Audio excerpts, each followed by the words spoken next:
Tension मत लो, जो भी घर वर का काम होगा वो मैं देख लूंगा, बिल्कुल टेंशन मत लो। Hello everyone, welcome back to my channel. आज तीज है तो सबको अ वेरी हैप्पी तीज, सबको तीज की बहुत शुभकामनाएं। तो सबसे पहले आज तीज वाले दिन नहाएगा डुगू। तो डुगू को मेरे को ना बहुत टाइम से नहलाना था। अब मेरी जो मसाज वाली है वो करीबन 15 दिन नहीं आने वाली है, तो बहुत लंबा टाइम है। तो एक मसाज वाली मैं बीच में रखूंगी, पर मैं सोच रही हूँ कि जो भी काम है इसके मैं खुद ही से करना शुरू करती हूँ। तो सबसे पहले मैं इसकी मसाज कर रही हूँ और फिर फटाक से इसे गर्म गर्म पानी से, लेकिन निवाए पानी से, एकदम गर्म गर्म पानी से नहीं, नहलाना शुरू कर। टेबल दे दो।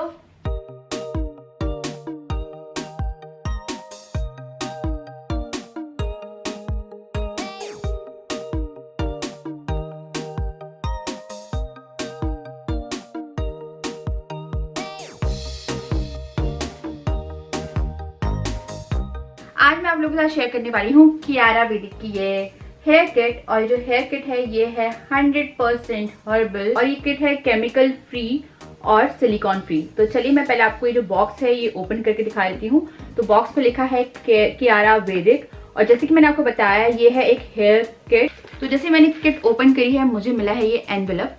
तो यहाँ पे आपको मिलता है ये इंस्ट्रक्शन कार्ड की जो किट है ये आपको किस तरह से यूज करनी है। तो यहाँ पे सारे स्टेप्स आपको मेंशन मिल जाएंगे, और किस तरह से आपको जो प्रोडक्ट है उन्हें कितने टाइम के लिए रखना है, कैसे यूज करना है, सब कुछ यहाँ पे मेंशन है। और बैक साइड में आपको इनकी इंस्टाग्राम आईडी प्लस आपको इनकी वेबसाइट जो है वो मेंशन है यहाँ पे। तो मुझे ये कार्ड मिला है, ये है ग्रीटिंग कार्ड। अब मैं आपको एक एक करके जो प्रोडक्ट है वो दिखा देती हूँ। इन प्रोडक्ट का जो मेन इंग्रेडिएंट है वो है हेम्प सीड ऑयल।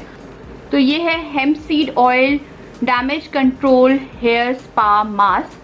यहाँ पे जो भी इसके मेन इंग्रेडिएंट हैं, जैसे कि मैंने आपको बताया हेम्प सीड ऑयल इसका मेन इंग्रेडिएंट है। तो जितने मेन इंग्रेडिएंट है आपको यहाँ पे मिल जाएंगे। आप देख सकते हैं ये hemp seed oil damage control hair spa mask का टेक्सचर काफी स्मूथ टेक्सचर है।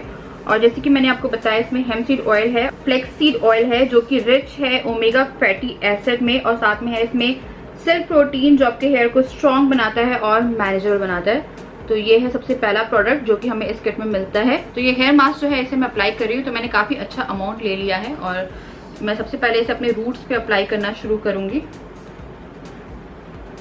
इसे आपको रखना है 20 मिनट के लिए। तो जो प्रोडक्ट है ये ऑल नेचुरल है, इसमें किसी भी तरह का कलरेंट नहीं है और आर्टिफिशियल फ्रेग्रेंस भी नहीं है।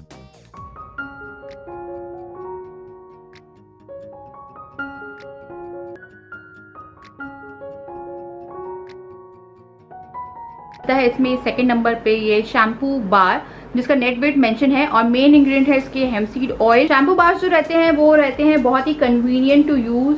तो इसे किस तरह से यूज करना है मैं आपको जल्दी से बता देती हूँ। अपने बालों को गीला करना है एंड देन आपको रिंस करना है अपनी हेयर मास्क स्किन को विथ प्लेन वाटर। जो आपने हेयर स्पा किट जो मैंने आपको पहले नंबर पे दिखाई थी उससे आपको रिंस ऑफ करना है एंड देन आपको रब करना है shampoo bar on your scalp. फिर आपको मसाज करना है फॉर 1 to 2 मिनट्स और उसके बाद इसको रिंस करना है। और अगर आपको जरूरत पड़ती है तो आप इसे सेकंड टाइम पे भी रिपीट करके लगा सकते हैं। ये बहुत ही माइल्ड रहता है जो आपकी हेयर पे बहुत ही जेंटली वर्क करता है। और साथ में है इसमें एलोवेरा जो कि आपकी स्कैल्प को रिपेयर करता है और आपके हेयर में शाइन प्रोवाइड करता है। थर्ड स्टेप में हमें मिलता है ये hemp seed oil deep conditioning bar. आप लोग देख सकते हैं कंडीशनर सोप कितना प्रिटी लग रहा है, और इसमें ये फ्लावर बना हुआ है, ये रोज है। और जैसे मैं इसे अपने जैसे हाथ में मैंने इसे पकड़ा हुआ है ना, तो आप देख सकते हैं मेरी जो फिंगर्स है उसमें भी एक शाइन आ गई है। तो ये जो कंडीशनर बार है इसमें है BTM S50 kokum butter and cocoa butter. किस तरह से यूज करना है ये मैं आपको जल्दी से बता देती हूँ। आपको इस कंडीशनर बार को अपने पाम्स के बीच में रब करना है, इससे थोड़ा सा मेल्ट हो जाएगा। फिर आपको इसे अप्लाई करना है अपने हेयर पे जिस तरह से आपने शैम्पू बार को यूज किया था, फोकसिंग ऑन लेंथ। इसको आपको 3 से 4 मिनट के लिए छोड़ना है और उसके बाद आपको इसे वॉश कर लेना है। इस किट के बेनिफिट और यूजेस मैंने आपको दिखा दिए हैं। ये किट 100% हर्बल है, इसमें कोई केमिकल नहीं है। हेयर किट की कियारा वेदिक की इंस्टाग्राम आईडी, उनकी वेबसाइट, सबकी लिंक मिल जाएगी आपको इन डिस्क्रिप्शन बॉक्स। आप ले सकते हैं 10% का एक्स्ट्रा डिस्काउंट। आपको यूज करना है ये वाला कूपन कोड जो कि है चांदनी किट 10, और वहां जाके आप ले सकते हैं 10% का एक्स्ट्रा डिस्काउंट। तो जरूर चेक कर लीजिएगा मेरा डिस्क्रिप्शन बॉक्स, और वहां पे जाके आप ये हेयर किट परचेज कर सकते हैं। तीज के लिए मैंने बहुत कुछ सोचा था कि मैं बहुत कुछ करूंगी, पर कुछ भी नहीं कर पाई। तो मैंने डुग्गू को नहला दिया था दिन में कि उसके बाद फिर मैं तैयार होंगी, डुग्गू को भी वो तैयार करना था अच्छे से। तो बहुत सारा प्लान किया था, भी कुछ करेंगे हम लोग। आज पहली 3 है उसकी। रात को मुझे फीवर आया था, मैंने डोलो ले ली और मैं सही थी। सुबह जब मैंने नहलाया ना तब भी मुझे हल्की सी हरारत थी। मेरे को लगा ठीक है चल जाएगा। मैं खुद नहाई, मैंने डुगू के लिए कुछ नए कपड़े मंगवाए। मेरे को लगा वही पहनाऊंगी और अभी ग्रीन कुछ साड़ी वगैरह पहनना चाहती थी और डुगू को भी कुछ ग्रीन सा जो है वो पहनाऊंगी। पर मुझे दोबारा से मेरे को हरारत शुरू हो गई, तो मैंने फटाफट डुगू को पोछा है और जल्दी से उसे ऐसे उसके नॉर्मल क्लोथ में रखा और उसे सुला दिया। तो अभी वो सो ही रहा है। नहाने के बाद बहुत देर हो गई, सो रहा है, बहुत ज़्यादा रिलैक्स हो गया। तो अभी मैं फिलहाल फीवर चेक कर रही हूँ, उसके बाद फिर मैं देखती हूँ उसके हिसाब से मेडिसिन खानी है या नहीं खानी। क्योंकि अभी मुझे 99.3 था ना, that was very mild. Even लोग उसे फीवर भी नहीं बोलते हैं।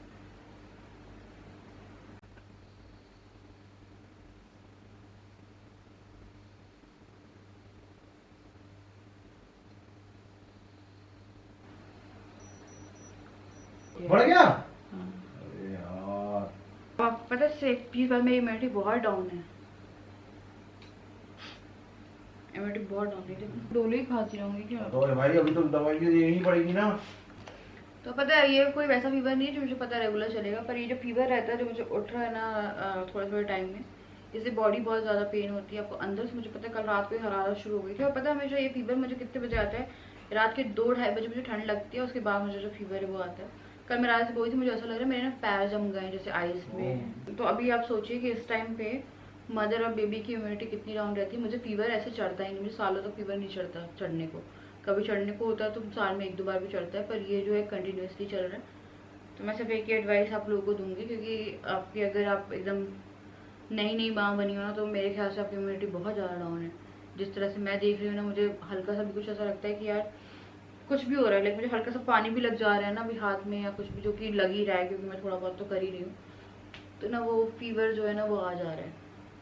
तो डुगू भी सो ही रहे हैं। मेरी हाउस हेल्प जो है कुक वो आ गई थी, उसे सब्जी बना दी है और आटा गूंद दिया है। रोटी मुझे भी बनानी है, मैंने उसे सुखवा लेनी थी मुझे लग रहा है। फिर बेबी उठ गया।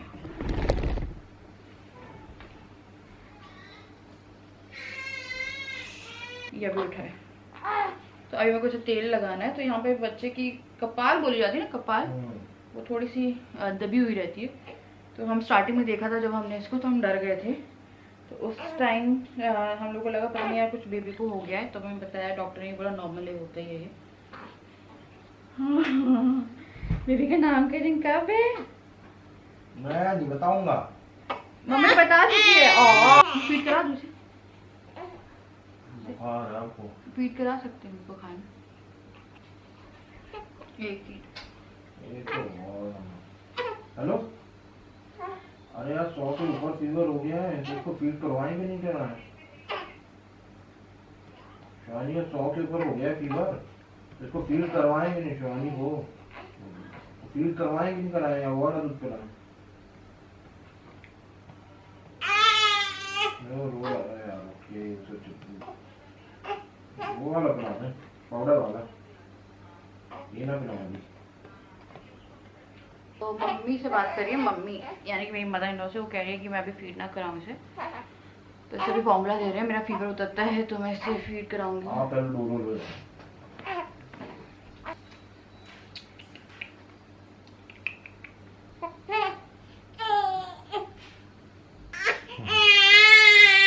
लो लो लो लो लो, बस बस लो लो लो लो लो लो।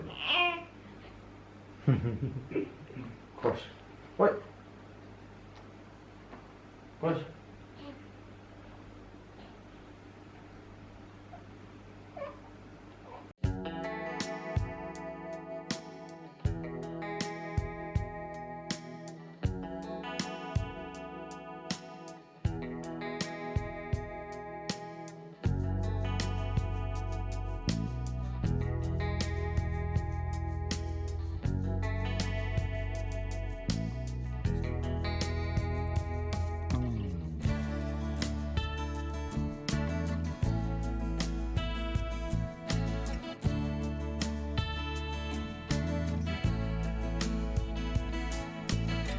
सुबह के 6:15 बज रहे हैं,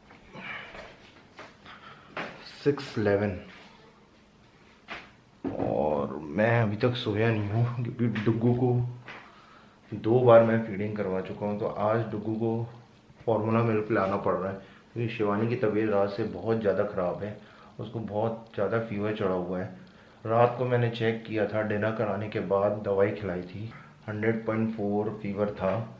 और उसके पहले भी अपना दवाई खिलाई थी शाम को, तब भी 100 के नीचे नहीं जा रहा फीवर, 100 के ऊपर ही फीवर था। सोया ही नहीं हूँ अभी, मुँह धोया, नींद तो बहुत तेज आ रही थी। अभी मैं चाय बनाने के लिए फ़िलहाल मैं रसोई में आया हूँ, चाय बना रहा हूँ। शिवानी को फिर से दवाई देनी है और अभी मैं फिर से टेस्ट करूँगा कि बुखार कम हुआ है कि नहीं, क्योंकि 100 के नीचे नहीं जा रहा है।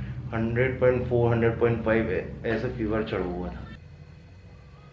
चाय पिलानी है और बिस्किट खिलाऊंगा। पैरासीटामोल दे रहे हैं, खाली पेट नहीं खाई जाती है। थोड़ा बहुत चाय पी लेंगे और बिस्किट भी लेगी, तो अगर फीवर नहीं उतर रहा होगा, लग रहा है क्योंकि मैंने टच करके देखा है तो फीवर है अभी भी, तो वो पता चलेगा 100 के नीचे आया है या 100 के ऊपर है। जैसा भी होगा मैं आपको अपडेट देता हूँ। चाय बन जाए, चाय बिस्किट पिलाता हूँ शिवानी को उठा के। और डुग्गू उठ गया है, अभी मैंने सुलाया था उसको। शिवानी की तबीयत सही नहीं हो जाती तो डुग्गू मेरे हवाले है। डुग्गू को सारे काम मेरे को करने पड़ेंगे, तो शिवानी को रेस्ट करने को बोल रहा हूँ क्योंकि 15 अगस्त को प्रोग्राम है डुग्गू का नामकरण है, तो उसके पहले शिवानी की तबीयत सही हो जाए तो अच्छा है, नहीं तो और प्रॉब्लम होगी। चलो अभी चाय, उठ जाओ बेटा, टेस्ट कर लो पहले और उसके बाद चाय बिस्किट खाओ, फिर दवाई खा, है ना।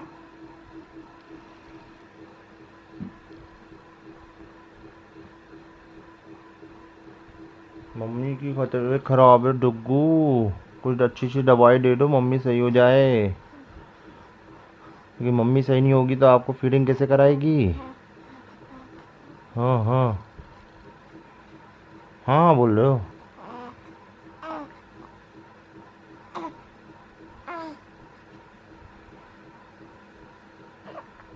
अरे यार, हाँ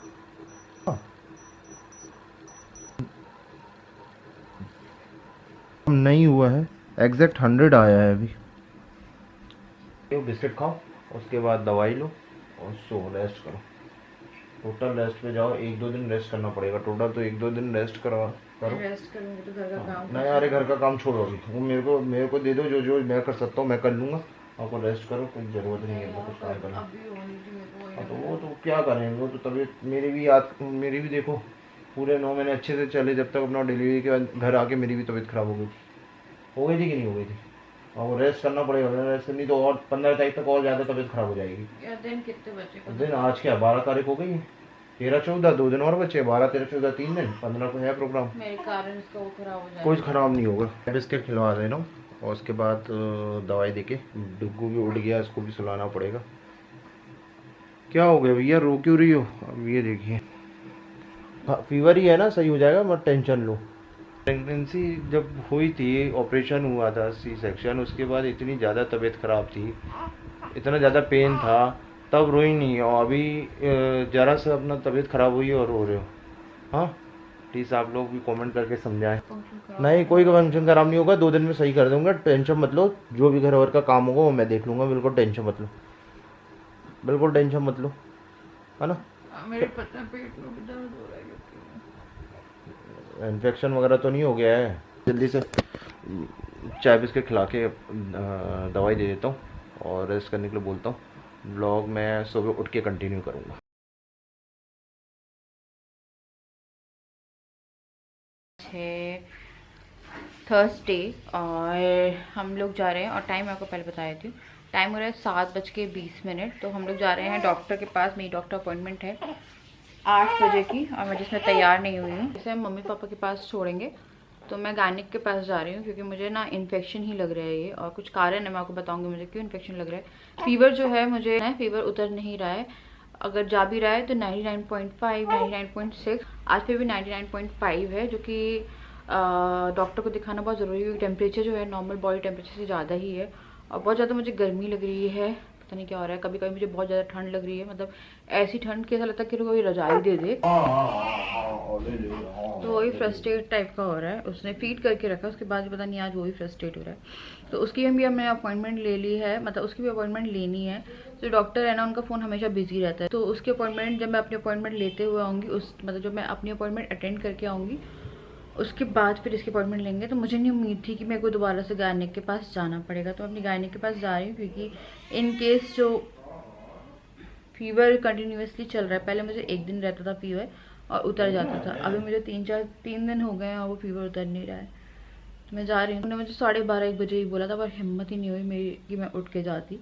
अभी मैंने दवाई खा के रखी है थोड़ी, ऐसा है कि अभी जाके मैं उनसे वो कर सकती हूँ। लास्ट टेम्परेचर जो मैंने देखा था वो 99.6 था और रात में मेरा 100 के पास, कल मेरा 100 के नीचे नहीं जा रहा था। मैंने दवाई खा ली, पीसीएम से फिर भी थोड़ा नीचे गया है ना, डोलो से नहीं जा रहा था यार, पर डोलो भी पीसीएम ही है, पता नहीं थोड़ा बहुत अंतर होगा। तो चलिए चलते हैं और दिखाते हैं कि क्या हुआ है। मेरे जो स्टिचेस है उसके ऊपर भी ना हल्की स्वेलिंग आ गई है। पहले ना एक साइड पे स्वेलिंग थी, वो स्वेलिंग कभी गई ही नहीं, और स्टिल यहाँ पे जो स्वेलिंग है जो ऊपर स्टिचेस की और जगहों पे भी आ गई है, और जो एरिया है वो सुन है, हल्की सी सेंसेशन आई है, पर मोस्टली जो है वो सुनी है। तो पता नहीं कब तक सुन रहता है आपको जो स्टिचेस वाला एरिया, मेरे को समझ में नहीं आता है। और एक और चीज़ मुझे उनसे डिस्कस करनी थी, और तो मेरा सी सेक्शन हुआ है 4-5 दिन में ना, मुझे ना 40 डेज कंप्लीट हो जाएंगे, बट मेरा जो पीरियड फ्लो है वो कम नहीं हुआ, लाइक बंद ही नहीं हुआ, कम भी नहीं हुआ, और थोड़ा सा इंक्रीज़ हो रहा है। मतलब पहले के अगर मैं 10 दिन देखूँ पिछले, उसके हिसाब से जो पीरियड फ्लो है वो इंक्रीज़ भी हो रहा है। तो वही मुझे लग रहा था कि मुझे डॉक्टर को, मतलब स्पेशली गायनिक को दिखाना बहुत ज़रूरी है। पहले हम लोग को लगा था बुखार के डॉक्टर को दिखाते हैं जो एमडी वगैरह होते हैं, फिर हमने डिसाइड किया कि नहीं यार दिखाते हैं, कि हो सकता है ये इसके रिलेटेड हो, क्योंकि कोई और रीज़न तो हो नहीं सकता। मुझे सर्दी नहीं है, मुझे खांसी नहीं है, मुझे और कोई सिम्टम नहीं है, बस फीवर जो है वो है, और उसके कारण बहुत ज़्यादा बॉडी पेन हो रही है, चिल्स देन गर्मी, ये सब। तो चलिए चलते हैं।